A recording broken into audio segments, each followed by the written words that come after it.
RWBY Volume 6, ladies and gentlemen, is finally here. Near the end of October, we are displayed a nice, warm, fuzzy feeling. Probably a sign of redemption from last year's disaster that was Volume 5. And that was a real disaster, if you know what I mean. So, more likely in this episode, I'm going to be comparing lots of this first episode to the first episode of RWBY Volume 5. I know maybe you would say you shouldn't do stuff like that, but it feels like something I have to do because I know a lot of people said that they were going to drop RWBY because how bad Volume 5 was. So I'm trying to see whether or not if that's truly worth the thing. I believe even of a show you're watching and you have one bad season, I feel like you should give it another try, just in case to see whether or not it's still bad as you think it will be. Now, without further ado, let's get into this review. First of all, let's talk about the scenery, the settings, the backgrounds, all that stuff. That texture, yo. I swear that the engine that they're using to animate this series, it gets better and better. Like, my God, man. I'm looking at the grass, I'm looking at the snow, the mountains, the trees. It's way better. Just comparing it to the very first volume and now seeing it now, it's just completely amazing. You know, it upgrades better than most freaking video game franchises. You know how some things such as Fallout keeps using the same engine despite being on a new console, despite probably even making way more money than Rooster Teeth does, but yet they still keep using the same old engine compared to someone like Rooster Teeth, which is a small big company, but yet they're able to improve on their freaking art and animation. Can you tell me what's up with that? I don't know. Anyways, that's something for another day, another rant for another video. Now, it seems like our team are on their way to Atlas for further information to find the next artifact in a way. But however, it seems they have a little stop of hordes of Grimm. You know, this episode, not a lot really happened in it. I'm going to be honest with you. Not a lot, but just enough. Like, that's how most first episodes should be. They shouldn't give you too much, but just enough for you to get invested into the rest of the season. So that's exactly what the episode 1 did for us today. It got us warmed up. It got us, hey, we know we screwed up with Volume 5, but we're here to give you something better. We'll try to be better. That's how I felt like when I was watching this episode. It had right enough action, some little bit of good development, and some reveals as well. Such as RWBY. RWBY is being a leader. When some of the guys who were supposed to be guarding the train were screwing up, RWBY had to step in even for Crow and tell her, like, hey man, we know you're in charge, but we really need you to do this. And then she even had a plan in order for everything to go smoothly. Of course, not everything ran smoothly at the end, but nonetheless, she was prepared for a plan just in case things went down, which is good. Something you should see out of a leader. And speaking of that as well, let's talk about Ozpin.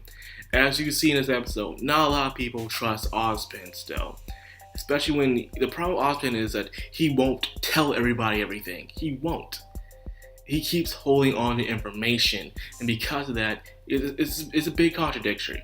He created a school where you are in pairs of 4, and then pairs of 2 as a closer partner, and when you are a team, you have to be more informative with people. You have to let people know about certain things so they won't go in the battlefield saying, hey, what just happened? So for him to constantly be holding information, it's just a giant contradiction to his principles. It's just like, dude, just tell him, because we just found out in this episode the reason why the Grimm were attacking, and so much were attacking, was because of the artifact. And he didn't say anything. All lives were in danger because of him. He like, yo, man, if you said something, maybe we'll try to find some way to secure the artifact. So therefore, less Grimm will appear. But no, he just let it hang. It proves that he's a very incompetent leader. Ozpin is. He really is. But of course, RWBY went to side and said, let's not worry about that. We need to focus on how to get rid of the Grimm now. They're here now, so we need to do something about it. And which they did, despite the fact what happened at the end. Now let's also talk about John. John's semblance is healing. He's a Padawan. And we found out when he healed Weiss from last volume. But not only that, he can also enhance people's semblance as well. I knew he could do the healing, but now he can enhance. That's pretty cool.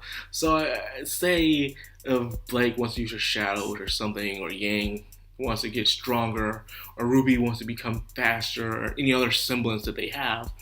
Imagine when John is touching them, he would be able to enhance their semblance to even further stage than it already is. That's freaking amazing in a way. You can already imagine the possibilities and combos they can do with that.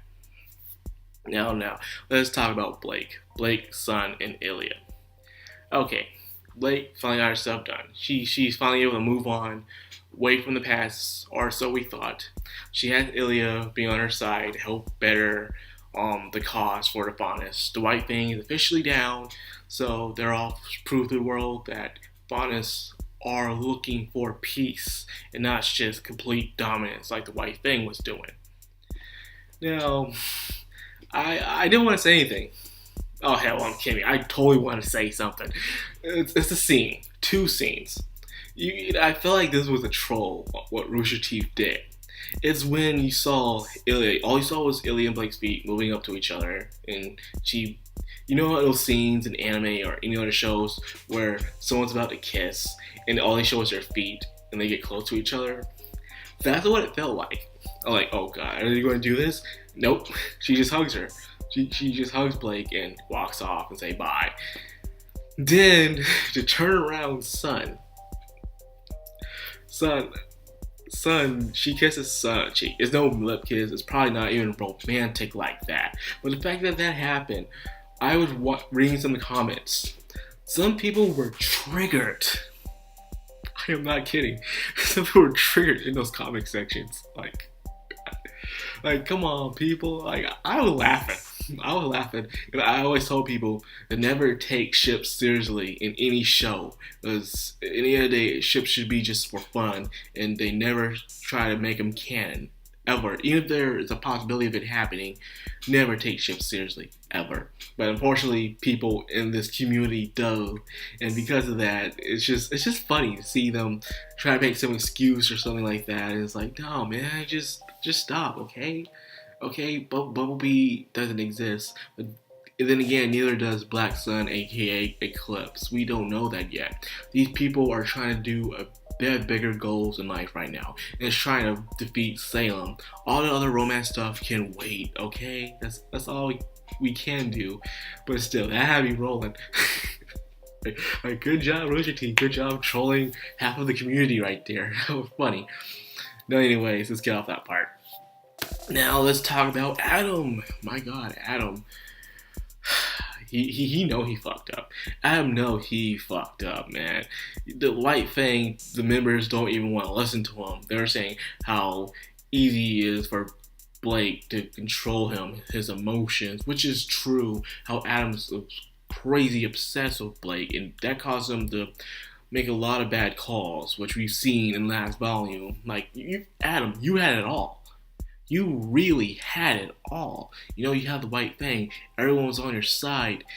All you had to do was go to Haven and attack it.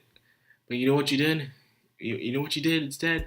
You only brought 8 soldiers, and you get your ass handed to you by getting pushed, not beat, but pushed by Blake, and that's all that happened. And you ran. Yeah, of course people are going to trust you. But then again, it surprised me. I knew Adam would probably let his temper get a better of him and kill off the people who are backsassing him. But for him to be showing blood. That's right. They're actually showing, blood this time, I guess they got that budget now to show some dripping blood this time, which is good. So that means when a death happens, it'll be more impactful instead of just them fading away or them just being there injured. You can't tell they're injured because there's no blood showing like it did in the past. But this time, yes, there is blood. I'm very happy about that for some strange reason. Anyways, that's pretty much it of this episode. Like I said, not much really happened. But however, the thing that I was intrigued the most about this episode was not the episode itself really, but actually the opening. The thing about this opening is I feel like it spoils a little too much. I know it shows you what we have to expect, what's ahead, which is understandable, but in a way it felt like I was able to pick up pieces from the opening and see what's going on. John seems to be still mad at Ozpin as him slowing him through the cart. Nora and Ren are still an item.